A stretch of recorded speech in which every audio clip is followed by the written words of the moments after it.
Hello friends, मैं study 91 से नितिन गुप्ता आप सबका बहुत बहुत स्वागत करता हूं।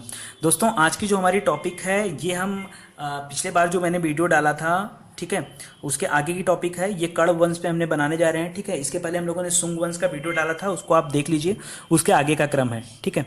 तो कण्व वंश के बारे में बात करते हैं। सबसे पहली बात तो एक ब्राह्मण वंश था, ठीक है, और इसका एक और दूसरा नाम मिलता है कण्वायन वंश, ठीक है ना। ये था, और इसका जो टाइम पीरियड है ये 75 बीसी से लेकर के 30 बीसी तक का समय है, ठीक है। तो पीछे की चीज़ मैं थोड़ा सा आपको याद दिला दूं कि शुंग वंश का जो अंतिम शासक था वो कौन था? देवभूति था। और देवभूति की हत्या कौन कर देता है? वासुदेव कर देता है। वासुदेव ने देवभूति की हत्या करके कण्व वंश की नींव डाली, ठीक है। आइए अब डिटेल्स इसके बारे में देखते हैं कि कैसे क्या हुआ। पुराणों में स्पष्ट लिखा हुआ है कि शुंग इस पृथ्वी पर पूरे 112 वर्ष राज्य करेंगे, ठीक है, और अंततः यह पृथ्वी कण्वों को मिल जाएगी। ऐसा कहाँ लिखा हुआ है? पुराणों में लिखा हुआ है।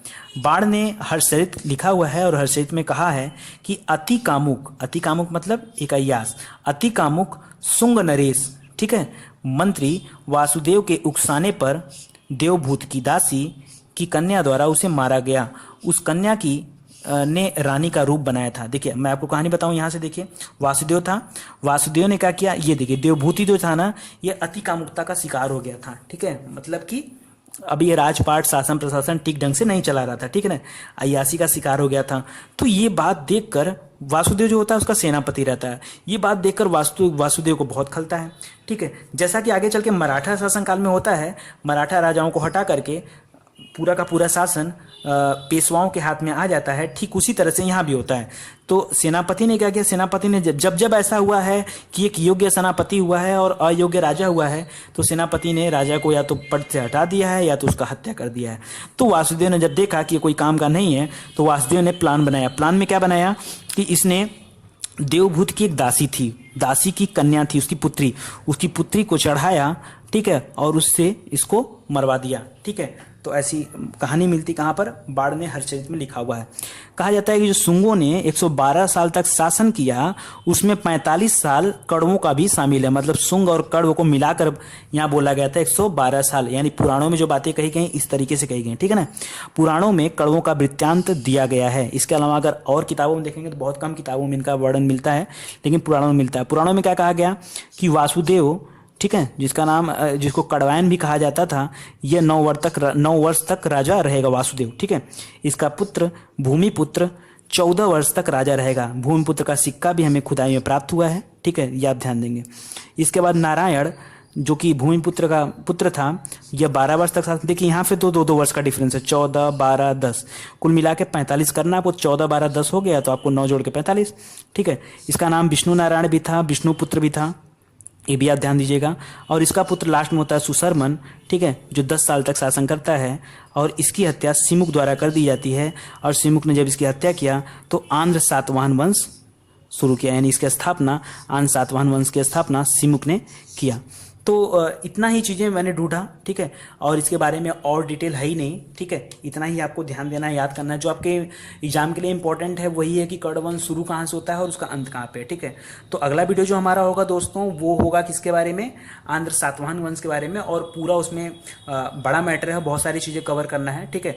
तो वो मैं शुरू से अच्छे से कवर करूँगा, ठीक है। इस सिमुक से लेकर के सातकर्णी कौन था, ठीक है ना, नागनिका कौन थी, उसके बाद आपका सातकर्णी प्रथम आएगा, ठीक है ना, अलग अलग पुलु मावी वगैरह सब लोग आएंगे, तो उसको हम डिटेल से एकदम कवर करेंगे। अगला वीडियो उसी के ऊपर होगा। तो अगर वीडियो आपको अच्छा लगा हो दोस्तों, तो प्लीज़ पहले तो आप चैनल को सब्सक्राइब कर लीजिए, ठीक है, ताकि आप रोज़ हमारे वीडियोस अपडेट रहें। और आप तो जानते ही हैं कि मैं डेली एक वीडियो अपलोड करता हूँ, ताकि आप ज़्यादा से ज़्यादा फ़ायदे में रहें और देखते रहिए। और सारे वीडियो इसी तरीके से आते रहेंगे। और हाँ, कुछ लोगों की प्रॉब्लम है दोस्तों कि सर कौन सा वीडियो हिस्ट्री में पहले देखा जाए, कौन सा बाद में देखा जाए। तो मैं कोशिश करूँगा कि उसका एक मैं अलग से लेक्चर बना दूँ थोड़ा सा, जिसमें आपको एक ओवरव्यू दे दूँ कि आपको क्या पढ़ना है पहले और क्या बाद में पढ़ना है, ठीक है। तो आप परेशान मत होइए, मैं कोशिश करूँगा कि कल ही वो चीज़ें बनाकर आपके सामने लेके आऊँगा, ताकि आपको पता चल जाए। फिलहाल मैं आपको बता दूँ कि मैं हिस्ट्री को 2 पार्ट में अपलोड कर रहा हूँ, ठीक है। एक प्राचीन भारत और एक प्राचीन भारत का इतिहास, और एक मध्यकालीन।